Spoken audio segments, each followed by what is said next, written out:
So I have a 2013 Impala 3.6. Technically it's a 14, but it's the last body style. It'll work on all of them. So I just removed the 3.6. Obviously, somebody didn't care. But I'll go over this. So you can unplug all the sensors. Unplug all the sensors. You can leave the water pump. You're going to have to remove the AC and the alternator and the steering pump, 1313 right there. You're going to have to take the oil filler house off because you have to get to a sensor. You have to remove this sensor for the knock sensor to remove the starter. And then it's a 15 and a 15.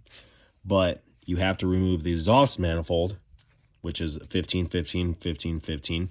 And then the two underneath for the exhaust Y pipe or whatever connecting pipe is a 15. Then there's two oxygen sensors. One will be lower, one will be higher. You have to remove the front exhaust catalytic converter or whatever to remove the starter. Then you can get in here with a flathead and keep moving these up. And there's going to be 4 18 millimeters. You can see that right there. 1, 2, 3, 4. And then on the back side, there's still a plug and another plug you got to remove. And then the harness will come up from here. You can take that off. You still got to remove the back exhaust too, which is 15, 15, 15. Okay, there's the motor.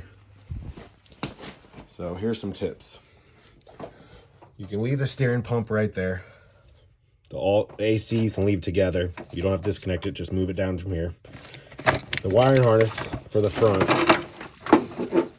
goes like that. Take it all. You can remove it from the, the fuse panel, and then just put it onto the side so you have more room. Move it all out of the way so you can tuck it up. The back wiring harness, you have to take it all off from the motor. And there's even a wire that goes down on the back side. Be careful. Right there. That's for the rear O2 sensor for the exhaust manifold for the back side. So there's all the wiring harness. You can take all that out and then you can move it out of your way. So then it's out of your way. Okay. You're going to have a 13 for the bell house, a 13 for the bell house. That's going to be a 15, 15, 18 right there. That one goes in that way, so you have to be careful. There's one that goes that way, and I do believe there's one on the bottom. They were the only two bolts that go in from this way. The rest come from this way all the way around. It's, I think, like a 3/4. I'm not for sure, to remove the motor mount. You can leave this motor mount on for the back, but you're going to have to take out. Obviously, you're going to have to remove. And it's a 13, 13, 13, 13 for the axle. And you can leave that on. And then you can take this whole pipe off, but obviously you can't get it out. You're going to have to leave it there. I mean, it's not a bad job to do. I mean, honestly, it only took about 3 hours from start to do it myself. So if you have a buddy that you work good with, you guys probably can knock it out in 2 hours or less just to do it the right way. You just got to make sure you unplug everything, obviously, before you put the motor in. Because if you break anything on the way out, it's okay to junk on a junkyard motor, cut everything off, break plugs, that's fine. But on the motor that you're putting in and the wiring harness that you're putting back into the car, you have to take your time because you want to be able to drop the motor back in, plug it up, turn the button, turn the key, and just fire right up. Intake comes off real easy. You have to take the rear valve cover off to get down there, to get to the flange. You can get from the wheel right here, and you can see there. You can get the 13 there. You can unplug the O2 sensor there. See what I mean? There's a lower O2 sensor right here. That's a 15 for the bottom flange, 15, and all those are 15. And I was surprised all of them came off real easily. So you can get down into here for those bolts. fuel line is right here. One of these, I pushed it around, and that was for the fuel line, I used this. It's a 3/8. Worked just perfectly to snap off the fuel rail. Here's the new motor. I already rebuilt this whole motor with new stuff, but that's the fuel rail I'm talking about that pops right out.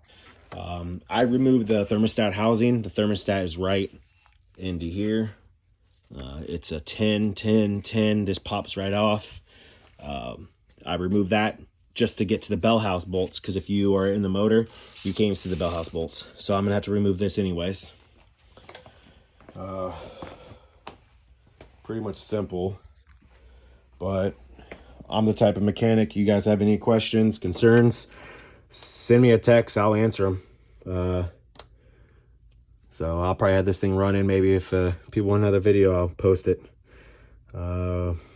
AC had 15 here, 15 here, and a 13 hidden underneath that oil housing unit. So you got to remove the oil housing unit, which is this right here. Because this, obviously you see it's right there on the other motor, but that is covering the other bolt that goes back here, and you won't even be able to see it. So I'm gonna have to remove that and that thermostat to get to it. So that's about it. I moved these lines here.